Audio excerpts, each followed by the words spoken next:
Well, good evening. What's going on, everybody? Welcome to another Pro Wrestling Talk video brought to you by Blitzball Champ Gaming here on the U to the Tube. I'm your host, Blitzball Champ Jason Ingram. So, just finished watching WWE Fastlane 2023. So I wanted to get on here and give a quick review of the show. Overall, show was okay. I mean, it was only a 5-match show. So, I mean, it was okay. The show took place at the Gamebridge Fieldhouse in Indianapolis, Indiana. Had five matches with 3 titles on the line. So we're gonna just jump right in because there's not really much to go through. So we're just gonna jump right in and get it all cleared out. Sound good? Cool. Okay. Started off Fastlane with the Undisputed WWE Tag Team Championships on the line. As the champions, the Judgment Day of Finn Bálor and Damian Priest defend the titles against the team of Cody Rhodes and Jey Uso. I felt like the match kind of started off a little slow at first, but then as it got to the middle of the way and then more so toward the end, the pace definitely picked up. I mean, like I said, I wasn't really a fan of this match, and just the fact that Jey Uso and Cody Rhodes, just a random tag team, just random pairing that got this title opportunity just out the wazoo. Haven't really done anything to earn this title opportunity. But, I mean, it wasn't without shenanigans, but it ended up working in Cody Rhodes and Jey Uso's favor. So throughout the match, later on, Rhea Ripley showed up. JD McDonough showed up. Everybody showed up with the Judgment Day. And Damian Priest got inadvertently cracked in the kneecap with the Money in the Bank briefcase by JD McDonough. And Cody Rhodes and Jey Uso were able to take advantage. Cody Rhodes hit Damian Priest with a crossroads on the table, which, man, that was a crazy spot. Then both got back in the ring, finished off Finn Bálor. Pretty much hit a really neat version of the 1D. It was kind of like a 1D Cody Cutter type combo. And then Cody Rhodes finished off Finn Bálor with a crossroads, pinned him for the 1-2-3, and the American Nightmare Cody Rhodes and main event Jey Uso are your new Undisputed WWE Tag Team Champions. So just like that, on their first try together as a tag team, and they dethrone the Judgment Day and are your new tag champs. Yeah, once again, another random tag team are tag team champs now. So, really ridiculous. Really ridiculous. Jey Uso hasn't been on Raw that long, and already he's got some gold again. It's crazy. It's really crazy. But, whatever. Like I said, the match itself was alright. Just, not a fan of the ending. But, yeah, just right off the bat, title change. So, yeah. Okay, let's move on to the next match.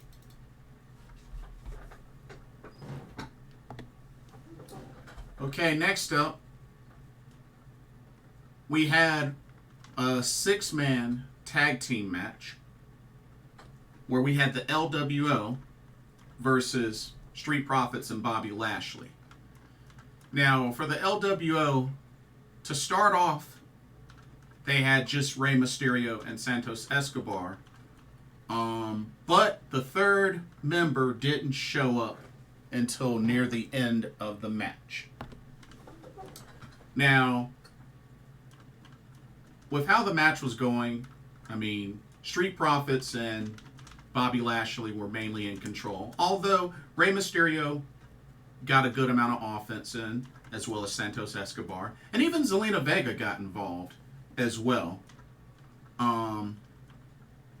But it got to the point where it was just too overwhelming for Rey Mysterio, and he was alone for a moment, getting dominated by Bobby Lashley and the Street Profits.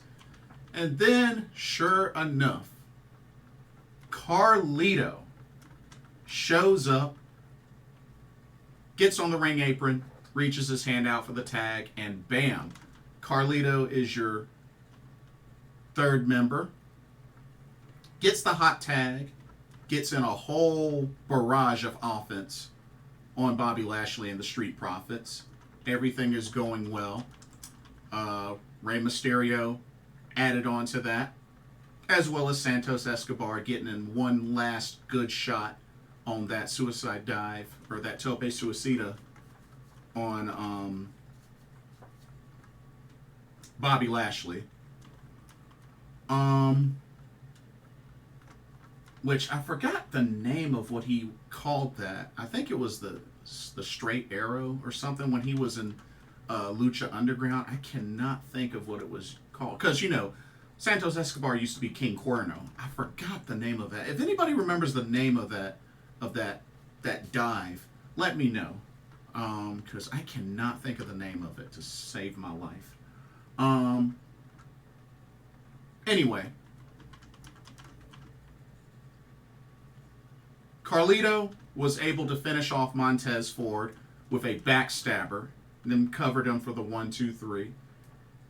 And the LWO pick up the victory over the Street Profits and Bobby Lashley, thanks to Carlito showing up, evening out the odds, getting the hot tag in, and really boosting the LWO to victory.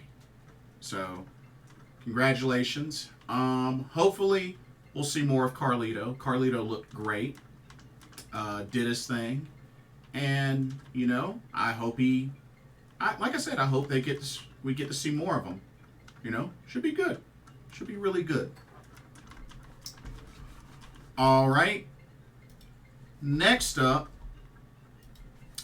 had our second championship match. Here we go. We had the WWE Women's Championship on the line in a triple threat match as the champion, Io Sky, defended against Asuka and Charlotte Flair. Now, I will say, for the most part, the match was good. The match was good. Asuka got off to a pretty quick start, hitting the mist on Charlotte, so she was incapacitated for a little while, and it was mainly Io and Asuka. Of course, you know, they both have excellent chemistry together.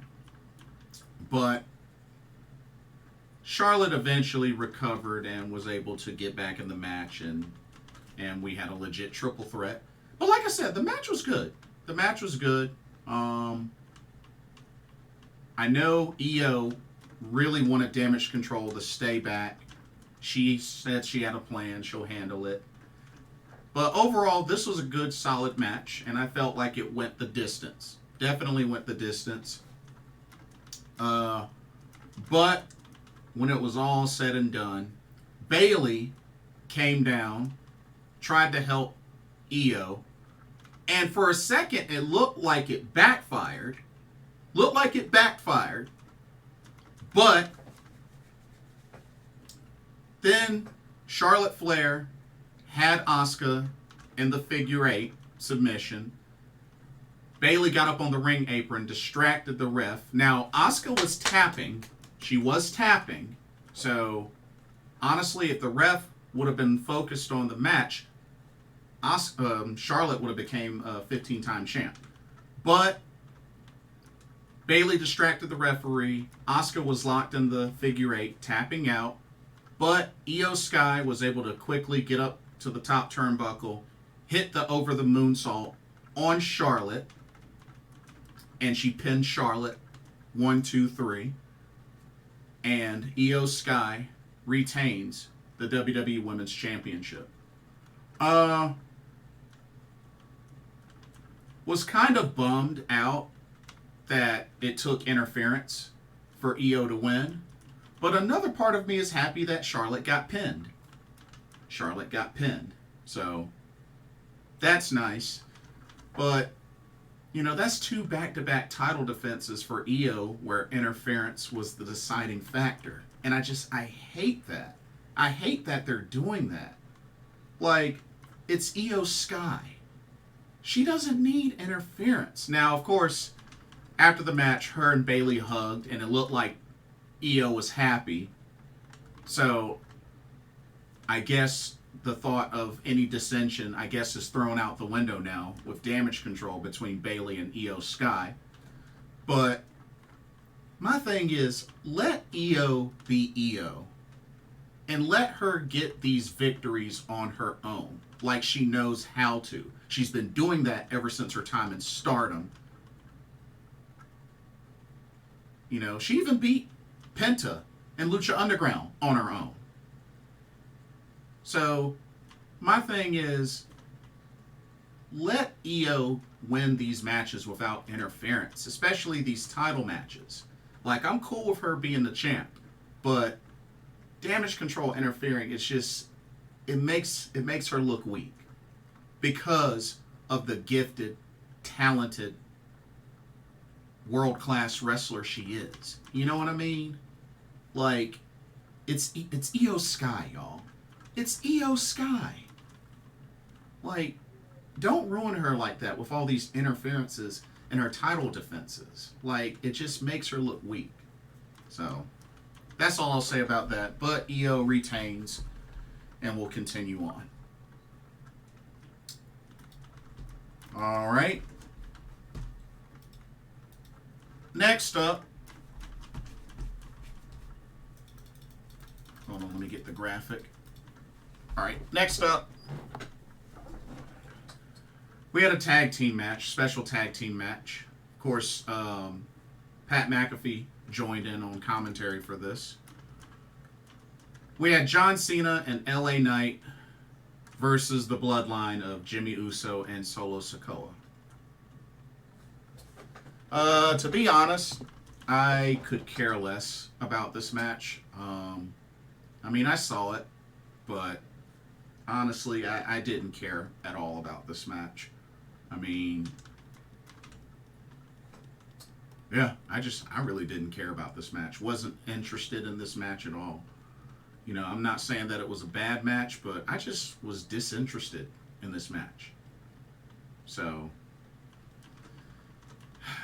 LA Knight pins Jimmy Uso after hitting him with a blunt force trauma, a BFT. Pinned him for the 1, 2, 3. Cena and LA Knight win. That's all I'm going to really say, because like I said, I was not interested in this match at all. I could care less. So, that's all I can say. And then, the main event of WWE Fastlane 2023 came down to the World Heavyweight Championship decided in a last man standing match as Seth Freakin Rollins defends the title against Shinsuke Nakamura. The run back. The run back. This match, you know, was heavy hitting, brutal, hardcore. I mean, you had tables, you had ladders, you had chairs, you had kendo stick. You even had a pair of nunchucks. Shinsuke busting out the nunchucks. I was like, oh snap. So that was really cool. Even Shinsuke busted out Red Mist when they were both on top of the ladder.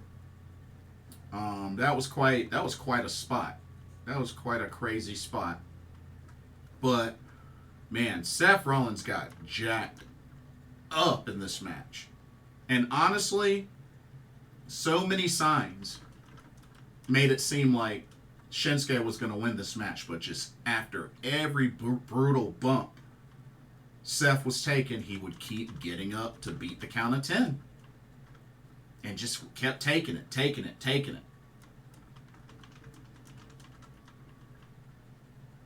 And then, while they were fighting outside in the stands, outside of the ring, in the stands, it eventually took Seth hitting Shinsuke with a Falcon arrow through a table, going a couple of feet down. Shinsuke almost beat the count, but dropped to a knee. And Seth Rollins, at the last second, was able to stand on his feet by the count of 10 to retain the World Heavyweight Championship. So, busted up pretty badly, through all the bumps. He was bleeding a little bit, I think, on his rib area, and even with red mist in his face, was still able to retain. Honestly, I was shocked. I was very shocked that Seth retained. But I got to keep it real with y'all. With that happening, I'm not convinced that they'll ever have Shinsuke Nakamura win the big one in WWE. I'm not convinced that he'll ever win that World Heavyweight Championship. I hate to say it. I feel like there's a better chance of Asuka finally winning at WrestleMania before Shinsuke Nakamura wins the World Heavyweight Championship. I don't see it happening. I felt like this was the time. I really felt like this was the time for it to happen, and it didn't happen. And that's twice now that Shin has lost this title shot to Seth freaking Rollins. So, yeah. I don't really know where they're going to go forward from here. But, we'll see what happens. Damian Priest was considering cashing in, but was held back by Rhea Ripley due to him, not in any good condition to go out there and attempt a cash-in. So, cash-in didn't happen. I know I was thinking with that tag title loss that maybe he would really consider cashing in. The consideration was there, but they didn't pull the trigger. So, we'll see what happens. Personally, I got a bad feeling that JD McDonough might screw up a Damian Priest cash-in. But we'll see. He still hasn't done it yet. We'll see. But he was a part of pretty much costing the Judgment Day the tag titles. So it'll be interesting to see what happens going into the week. But overall, this event was okay. This event was okay. Like I said, I enjoyed the women's championship match, and I enjoyed the main event as well. But just, the way the finishes happened, But this was an okay show. I'm not gonna say. It was already bad enough that it was only a 5-match card, but just it wasn't really special. Yeah, we got the Carlito return, but that's pretty much it, y'all. So that's really all I have to say. I really don't have anything else. It was an okay show, but yeah. We'll see what happens. And I think I'm trying to think what they have next for WWE. Let me see what pay-per-views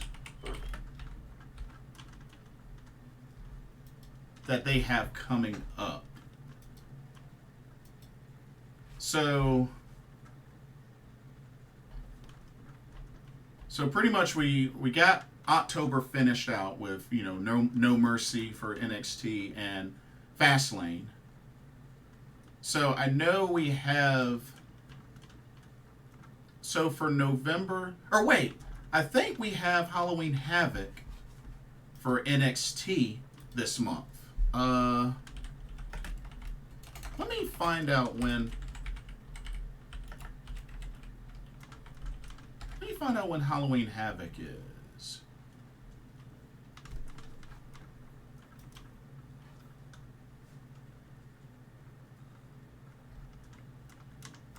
I guess. Did they not say a date? I don't think they said a date yet.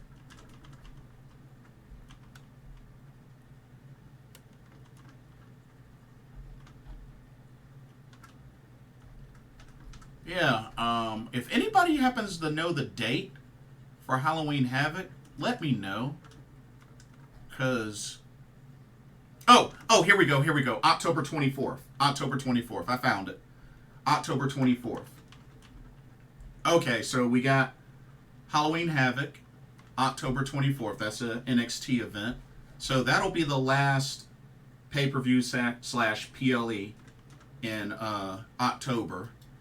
And then going into November, they have Crown Jewel, November 4th, and Survivor Series, November 25th. So those are the next, looks like those are the next two big events for WWE. So Halloween Havoc, October 24th, and then going into November, got Crown Jewel on the 4th, and Survivor Series on the 25th. So, yeah. But we'll see what happens. We'll definitely see what happens. But anyway, that'll do it for this video. Don't forget to... whenever you get a chance, check out the link in the description for Game Beauty. If you want to do some shopping for some video game themed makeup and cosmetic products, be sure to check that out and use the promo code as well, Blitzball_champ, all in caps, for 10% off of your order.